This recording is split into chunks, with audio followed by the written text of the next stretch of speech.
This is Agriculture Today, and I'm Samantha Bennett with the K-State Radio Network. Today's show begins with a Farm Service Agency update from Kansas FSA State Executive Director Dennis McKinney. Dennis shares information on upcoming deadlines for programs such as ARC-PLC and the Migratory Water Fowl CRP. Also ahead, water has been the headline as of late. And because of the importance of this topic, Agriculture Today will be sharing several segments in the weeks ahead, focusing on different areas of water use, efficiencies, and impacts for western portions of the state. Susan Metzger, Associate Director for Agriculture and Extension at K-State, and the Director of KCARE, joins us to preview the conversations to come. We end with the Beef Cattle Institute's Ask the Experts. This week, experts Brad White, Dustin Pendell, and Phillip Lancaster answer a listener's question on RFID. Is it worth the investment? That and more is coming up ahead on Agriculture Today.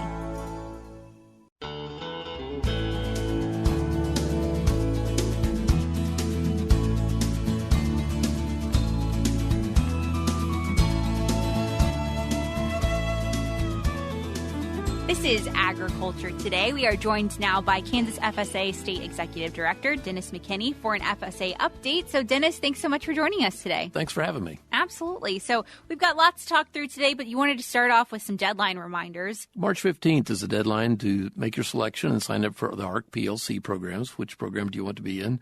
I also suggest producers take time to certify your grass while you're at it.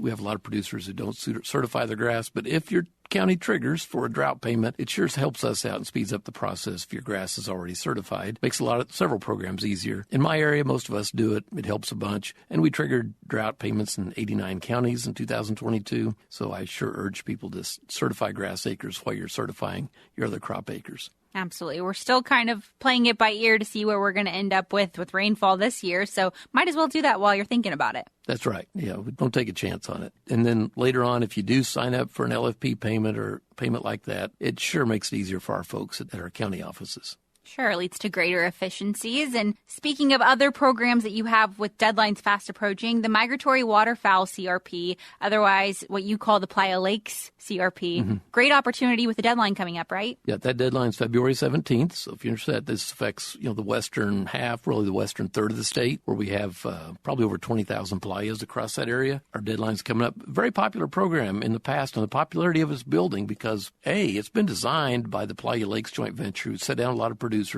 and said, what would make this work for you better? And it got a lot of features that are really smart, gets around some of the government bureaucratic rules we've had in the past that didn't make sense to us as producers. Little things like it's a dry year, you want to graze your milo stalks, and I've got a 12-acre Playa CRP out in this quarter section. Can I graze the milo stalks? The answer is yes. Incidental grazing is allowed. Things like that are in here to make it good, make it more workable for producers. It's a very popular program, I think, because producers realize, hey, here's something that really works. It addresses erosion issues. It really addresses wildlife habitat issues. We know that from the data we have so far that restoring those playas, the condition they should be in, increases groundwater infiltration and groundwater recharge. So there's a lot of things about this making it pretty popular. We're already seeing quite a few applications come into our county offices, and the deadline, again, is February 17th. These programs we have that address habitat issues, including our continuous CRP sign-up to restore prairie chicken habitat, are popular, and we've done a pretty good job in USDA. In USDA, on our side of USDA, the Farm Service Agency, Natural Resources Conservation Service, and the Risk Management Agency, we're all on the same side of the agency. Our undersecretary is Robert Bonney, and Undersecretary Bonney makes, I think, is a great point. He says to be successful, conservation programs need to be voluntary, incentives-based, producer-led, and market-driven. I couldn't agree with him more. With this approach, since 1986, with conservation programs, I think we've accomplished some great things across Kansas, on conservation and conserving our resources, improving wildlife habitat, improving water quality. And that concerns me here, too, with the lesser prairie chicken issue, where the lesser prairie chicken have been listed as threatened. The U.S. Fish and Wildlife Service has said that if producers have a grazing management plan, then they won't be subject to any fines. Producers are naturally apprehensive on this. Where do I get a grazing management plan? Because all of a sudden, several thousand of us need a grazing management plan. Are there enough people to write the plans? And the outfit that writes the plan for you has to be on the approval list on the Fish and Wildlife Service website. And last I checked, not even NRCS Kansas is on that list yet. So we have to work that out. A lot of producers have questions. If I have a calving pasture close to the house, I've delayed calving, and, maybe I'll calve March and April. By the time the primary nesting season starts, that pasture is going to be pretty bare, and then I move out of it, I let it grow back over the summer. It will put me out of compliance. Or if I don't want to disperse my cow herd in a drought, I tell you, if a pasture I bring cows to, I feed them, that pasture gets grazed pretty short, I protect the other pastures, is that going to throw me out of compliance? A lot of issues out here that producers have questions about. And then the other question we really have to ask, if the issue is have a grazing management plan so you won't be subject to a fine, is that voluntary? And how much pushback will we get from producers? And if we get too much pushback, we've found in the past that the programs don't work very well. And that's why I go back to the CRP programs we have. The Fish and Wildlife Service is encouraging our CRP programs. They're encouraging our grassland CRP programs. They're going to allow prescribed burning. They're going to allow a lot of other management practices because they want CRP to work, because that's the best thing we have to improve habitat. I've got to say, I'm old enough now, and I date myself. I've been around a lot of that old land that was planted back to grass under the old soil bank programs, late 50s, early 60s, and then CRP programs started in 1986. We have, in most regions, like the region I'm from, we have more grass than we had in 1950. We have more grass than we had in 1980, and yet our prairie chicken numbers have declined. I'm probably one of the few FSA state directors that occasionally kicks up prairie chicken when I'm feeding cattle. Yet our numbers have declined. So is there something in this picture we're missing? I think we need to be asking that question. A, is there something in this picture we're missing? B, are we on the right path to encourage producer participation? Because these programs need to be, as I said, voluntary, incentives-based, producer-led, and market-driven. So we don't want to run the risk of making producers feel like, hey, this is a heavy-handed regulatory program, and all of a sudden we get a lot of pushback. Absolutely. Yeah, we addressed a lot of those questions that producers might have with Drew Ricketts, our wildlife specialist, not too long ago. He was on the program. So listeners, if you're tuning in and you still have a lot of those questions, be sure to go back and listen to that program. But also be sure to look into programs like this CRP program with the FSA. It's a great opportunity. And grassland CRP is finally, our CRP acres have been in a steady decline. Now, land came out of CRP, but most of it was staying in grass. Not all of it, but most of it. But CRP acres have been in a steady decline this year until we really got a good start on grassland CRP, which allows you to have a grazing management plan. You can run cattle and still get a payment there. That's probably one of the best programs out there to improve habitat, especially for lesser prairie chicken, and help producers manage risk, weather risk and market risk. So I think that grassland CRP has a lot of opportunities in it. And with grassland CRP, this will be the first year since 2007 our CRP acres will actually go up in Kansas. Well, that's good news for sure. So that grassland CRP program, listeners, if that's something you're interested in, be sure to check it out with your local FSA office or online, right? That's correct. Yep. Our folks, those county offices, are very customer service oriented, so feel free to check with them anytime. Wonderful. So I know you've been getting a lot of questions too, Dennis, at the state office where people are calling in asking about 2022 losses and when programs might be available for that. But you're saying not anytime soon, right?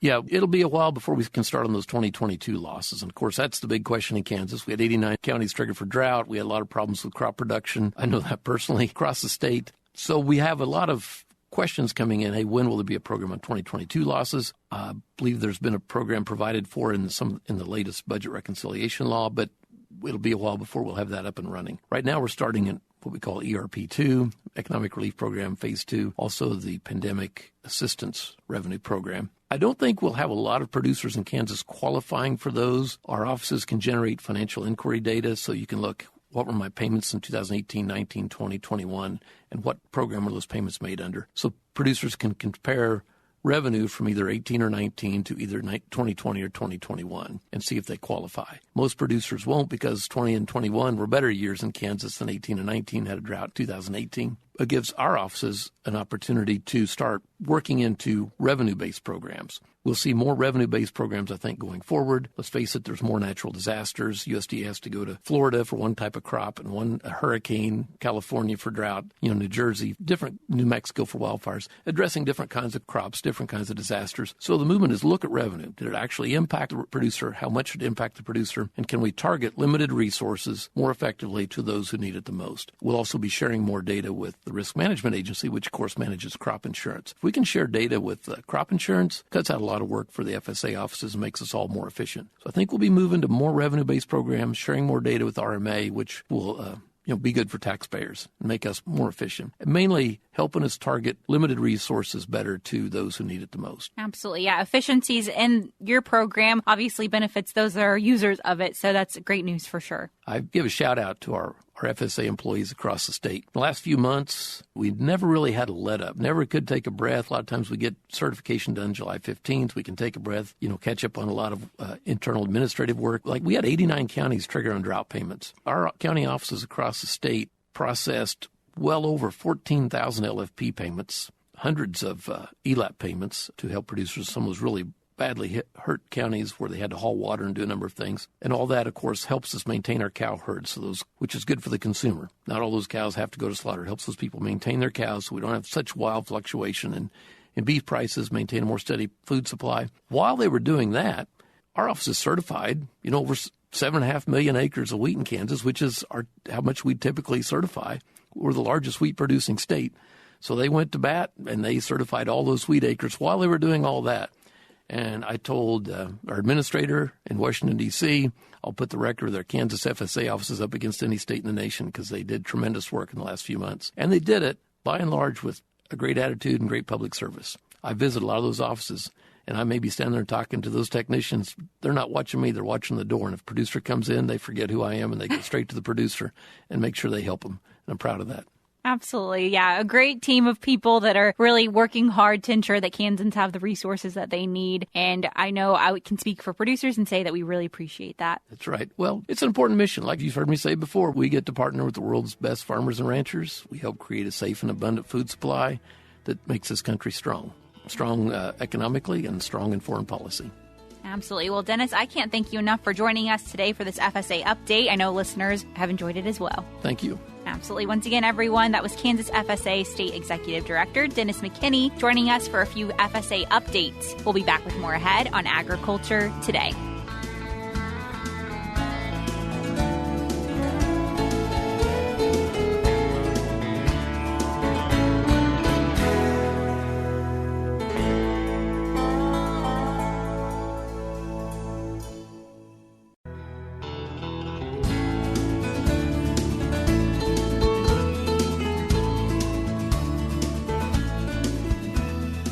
This is Agriculture Today. We are joined now by a special guest. Her name is Susan Metzger, and she is the Associate Director for Ag and Extension here at K-State, as well as the Director of KCARE. And she's joining us today for a conversation about a big topic that we're going to actually be covering for the next several weeks here on Agriculture Today. And I'm sure it's no surprise to any of you listening in today, but it's on water. It's been a huge topic for Kansans, specifically in the western part of the state. And Susan, thank you so much for being here because you play a big role in the work that goes on revolving around water here at K-State. Well, thank you for the opportunity to be here. Thanks for giving some attention to this important topic and for the chance to highlight some really important ways that K-State is contributing to addressing water resource concerns for our Kansas citizens. Absolutely. So like I said, this has been a hot topic as of late, but it's really been an issue that's been going on for several years now, especially when we think about the Ogallala Aquifer. Absolutely. Truly, this isn't a new issue. This issue has been a concern really since statehood or even before then. It seems to always come to the forefront of our attention whenever we're on times of extreme drought, which is certainly what we've been experiencing lately. And so we use those times to draw everyone's attention to the importance of our water resources. Like you said, you play a role here at K-State in water topics that are covered and the important role that K-State can play in helping communities dealing with issues like drought like we're dealing with now. So tell us a bit about the work that K-State's currently doing. Absolutely. So across all of our three pillars of the land grant mission, we do work in water. So teaching the next generation and workforce on the principles of water resource management that set them up well for the careers of the future dealing with water. As far as research, both in the field and in the lab, doing water-related research that helps inform the practices that we use and distribute through extension and outreach, really that hands-on working with landowners and producers and even municipalities to help them plan and deal with their water resource challenges across all three buckets. K-State has a role in that. And also, unique to K-State, we have a center called the Kansas Center for Ag Resources and Environment, or KCARE, and that is a team of faculty and extension specialists that work with landowners, but also we have associated researchers, several of whom I know you're going to have a chance to visit with here in the coming weeks to really spotlight some of the practices that we're working on with KCARE. Absolutely. Yeah. And like you said, a crazy, great lineup of experts that we're going to be speaking with in the coming weeks. And I'm so excited to be sharing that with listeners because I think they're really going to glean a lot of valuable information from those conversations. But starting off with highlighting some of those, you mentioned municipalities play a role in this as well. I think we're thinking ag, that's the headline right now, right? But we think of water usage, our cities play an important role in that too. Most certainly. And the key thing is that none of us operate in a silo. The practices that we have in place in a watershed above a major municipality, so you think of above the city of Hayes, above the cities of Topeka, and even here in Manhattan, what happens in the watershed above us impacts the water supply that we rely on as far as drinking water in our own communities. And so it's important that a municipality, a city, has a great relationship with the landowners in the watershed above them so that you're investing in practices that improve your water supply. And so you'll have the chance to visit with individuals from the city of Hayes who are doing that so very well. So Holly Dickman does water-related practice work in the city of Hayes. She's a city of Hayes employee, and she works hand in hand with one of our extension watershed specialists, Stacy Minson. So together, they're always looking at the research-informed practices that would improve both the quality and the quantity of water in the city of Hayes. Yeah, that's going to be a great conversation. And like you said, it really is focused on one community, but there's several obviously large urban communities across Kansas that echo probably the same practices too. Absolutely. And K-State has a role in that in each of those watersheds. So we have great spotlights of our work with extension watershed specialists in what we call the Little Arkansas watershed, which contributes to the city of Wichita. And it's really a reciprocal relationship of the city investing in the watershed and the watershed putting in practices to improve the water for the city of Wichita. Wonderful. Well, I'm looking forward to learning more about that. And like you said, we're going to be talking with individuals from the city of Hayes. So shout out to our Hayes listeners. That'll be fun to hear from some local experts. So that's something to look forward to. Indeed. Moving on, I feel like listeners probably think of water and an expert from K-State probably comes to mind immediately. And that's probably Jonathan Aguilar, right? Absolutely. I don't think a day goes by where I don't talk about, you need to talk to Jonathan Aguilar and his work in these spaces. So you'll have a chance to hear a couple of recent studies that Jonathan's been working on. One in particular, and this is so very important because we often talk about the latest and greatest technology that's happening out in the field and getting people to put that on their fields, put it into practice. But first you need to understand the culture and the willingness of an individual or a producer to conserve water or their readiness to adopt a particular practice. And so Jonathan and his team just recently published a study that looked just at that. What are producers' perceptions around water conservation, specifically over the Ogallala? That social dynamic is something that I feel like is often forgotten, especially when it comes to issues like this that are now coming somewhat politicized in some ways. So understanding the groups that are at risk in these situations and their needs and their willingness to change or to not change in some areas, very important. Absolutely. And what we also know is, creating that culture of conservation is a place where K-State Research and Extension can be helpful. We're a trusted resource on the ground with local producers and communities, so we can help set up those conversations that build that culture of conservation, that help them adapt when there are some of the political forces that might provide regulation or other tools. We're there to help them adapt to that change. Yeah, absolutely. Equipping them to meet the needs and challenges they're now facing, a great part of what K-State does, obviously. And we're going to continue the conversation with Bill Golden as well soon, too. So looking forward to that. Absolutely.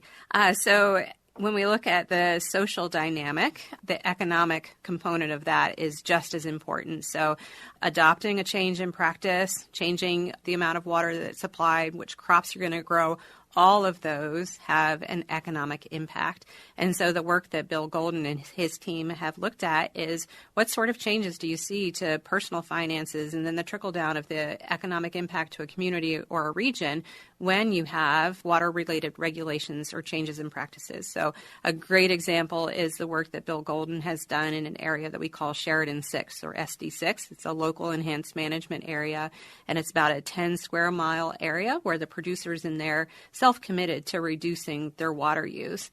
And now we're going into their third renewal of that LEMA, and Bill's had a chance to look at the practices inside the LEMA, outside the LEMA, and then what are the economic implications. And it's really encouraging, showing that we can still reduce water and be profitable. Absolutely. Yeah, you can't fight the data in those cases, and what valuable data it is, especially in times like this, to be able to look back on and say, hey, we've been doing this for 3 years now, and this is what the studies have really shown. Absolutely. It's so important for others that are considering those management changes to see somebody that's been successful in those scenarios and have a peer where you can help understand how to mitigate your own risk so that you can also conserve water. You know, as we're talking, Kira, it's come to my mind that we've come across the 3 pillars of sustainability now. We've talked about the social aspect, we've talked about the economic impact, and we've also talked about actually putting things into practice and physically conserving this water, acting too. So we've covered all our bases now in terms of sustainability.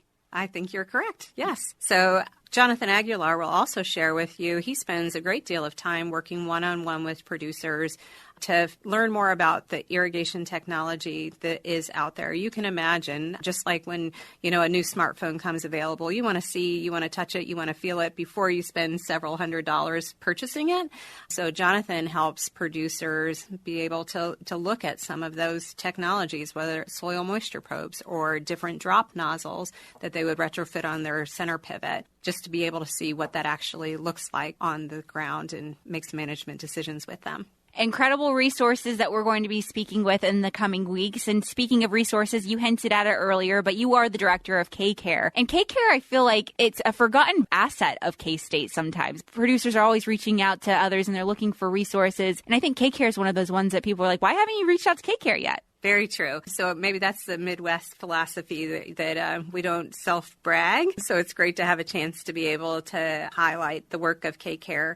It is unique to have that type of center in a college of ag, and we really consider it to be a cross-the-university partnership where we have affiliated researchers who might be sociologists or economists or agronomists and pulling those together because no one discipline can tackle our water resource challenges. Well, Susan, I can't thank you enough for joining us today. I know you have a crazy busy schedule, and I'm just honored that you set aside time to come in. And I think we've put into perspective the coming conversations that are going to be coming in the several weeks and months ahead. So I feel like we've put it into place what our goal is with these conversations, and hopefully producers are looking forward to learning more through them. Absolutely. And I appreciate you taking the time to highlight such an important issue. Absolutely. My pleasure. Once again, everybody, that was Susan Metzger. She's the Associate Director for Ag and Extension here at K-State, as well as the Director of KCARE, highlighting the conversations to come on water on Ag Today. We're cutting to a short break now, but when we return, we'll be ending today's show with our friends from the Beef Cattle Institute.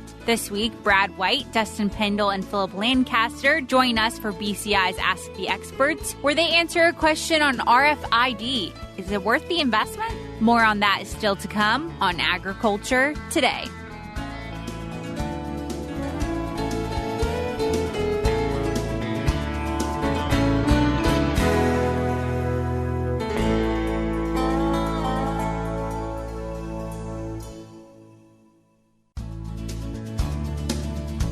This is Agriculture Today. For Samantha Bennett, I'm Ag Today intern Katie Figge. We're ending today's programming with our friends from the Beef Cattle Institute for this week's edition of Ask the Experts. This week, we're joined by experts Brad White, Dustin Pendell, and Phillip Lancaster. Hi, welcome to BCI Ask the Experts. I'm Brad White, and I'm joined today by a couple of our experts, Dr. Dustin Pendell. Good morning, Dustin. Good morning, Brad.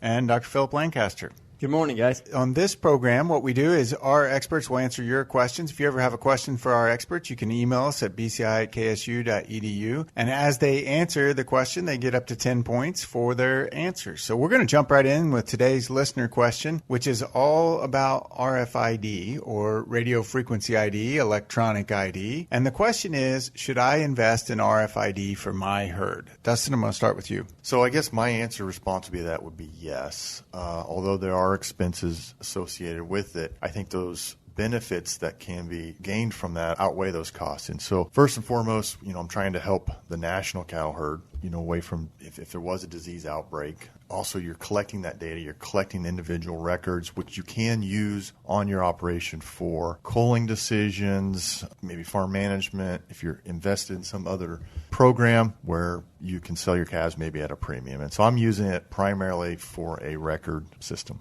Absolutely. Phillip? I can see where that is beneficial, but if I'm a cow-calf operation and I'm selling calves at weaning and I keep records based on a herd level, I don't see the value in it. From a herd health perspective, I can put a tag in the ones that leave so it's traceable if that's going to be helpful to the industry. But as far as using RFID to tag every single cow that I keep on the place, that is not going to benefit me unless I'm really into data management and record keeping. Okay, excellent. So a pro and a con for investing in RFID for the herd. Let's dive a little bit into the specifics on a couple topics. And right now, Dustin's got 6 points and Phillip's got 5. Dustin, I want to dive into, you talked about traceability. So give me pros and cons of traceability and using electronic ID. If we have a disease outbreak, let's say foot and mouth disease, how do we know where all the animals have come and gone, come in contact with? Because before you know it, it's going to spread like wildfire across the whole country. We're going to lose export markets. And we talked about on a previous show that last year, $450 for every head sold or every head slaughtered was as a result of export markets. You lose that, prices are going to be low, and it's going to be hard to make a living. So you could get it back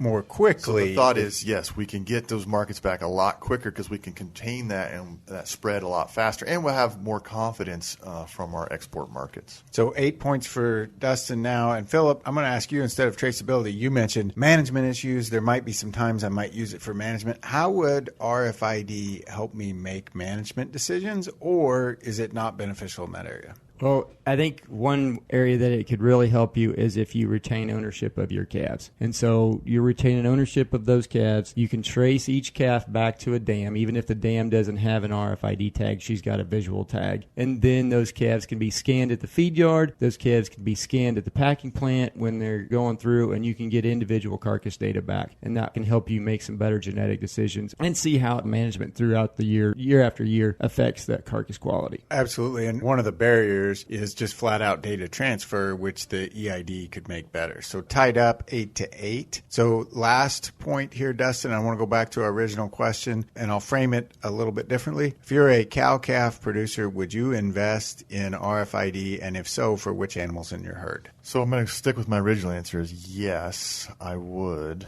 Again, it's thinking the national level, help the herd, but then also individual for record keeping, as Phillip noted all the positive comments. Which animals? I would for sure my cows, primarily because I want to keep those records going forward, but then also when the calves leave, that way I can get that carcass data back.